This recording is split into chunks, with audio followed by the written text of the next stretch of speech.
Good morning all of you. నా పేరు చంద్రమౌళి అండి. నేను 2008 నుంచి వస్తున్నాను.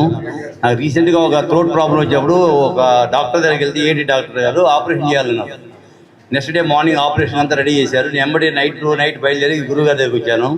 సాంబశివరావు గారు వచ్చిన తర్వాత ఆపరేషన్ అవసరం ఏం లేదు, నేను చెప్పిన టెక్నిక్ ప్రకారం చేయమన్నాడు. ఒక 15 days 20 days తర్వాత నాకు ఫస్ట్ వాయిస్ వచ్చేది కాదని ఆ రోజు ఎక్స్రేలు కూడా చూపించాను డాక్టర్ గారికి. కంపల్సరీ సర్జరీ అవసరం అన్నారు. వాయిస్ కాల్ ఏంటంటే బరస్ట్ అయ్యి నాకు మాట రాకుండా ఆగిపోయింది. తర్వాత గురుగారి దగ్గరికి వచ్చిన తర్వాత ఒక 15 days గురుగారు డైలీ నాకు నా మీదే ఫోకస్ పెట్టి ఇట్లా కొన్ని ఎక్సర్సైజ్ చెప్పాడు. ఆ ఎక్సర్సైజ్ ప్రకారం చేసిన తర్వాత ఒక 15-20 days నా మాట వాయిస్ క్లియర్గా వచ్చేసింది.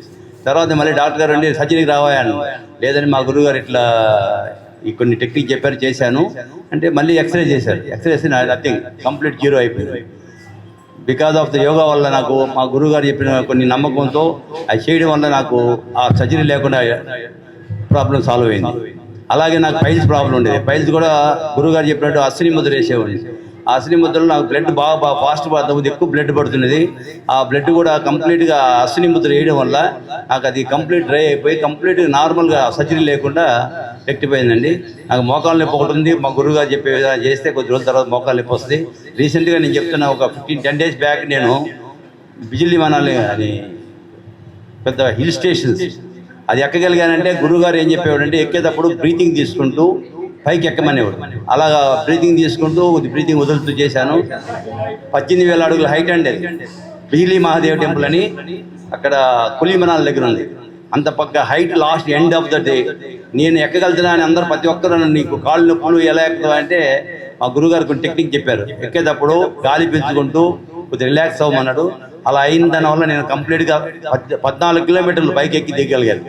That is my happiness and రిలాక్స్గా ఉన్నాను. Thank you sir, thank you గురుగారు, ధన్యవాదాలు. నంద్యాల యాక్సిడెంట్ ఒక మన బస్సు యాక్సిడెంట్ అయిన రీసెంట్గా ఒక 4 months బ్యాక్ బస్సు యాక్సిడెంట్ అయినప్పుడు బస్సు మొత్తం తగలబడిపోయింది. ఆ టైంలో నేను బస్సులో ఉన్నాను. ఇమ్మీడియట్లీ ఏంటంటే అర్ధరాత్రి 1 గంట టైం. నాకు ఆ థాట్లో ఏం అర్థం కాలేదు. మొత్తం అంతా బస్సు అయితే మొత్తం కంప్లీట్గా బర్నింగ్ అయిపోతుంది. నాకు ఎమ్మటే మెలకు వచ్చిన తర్వాత మా గురుగారు గుర్తొచ్చాడు. ఒక్కసారి గాలి పీల్చుకొని దూకమన్నాడు. సరే ఏవైతే బతుకుతాం లేదని పైన అద్దాలు పగలగొట్టున్నారు. ఎగిరి దూకేశాను.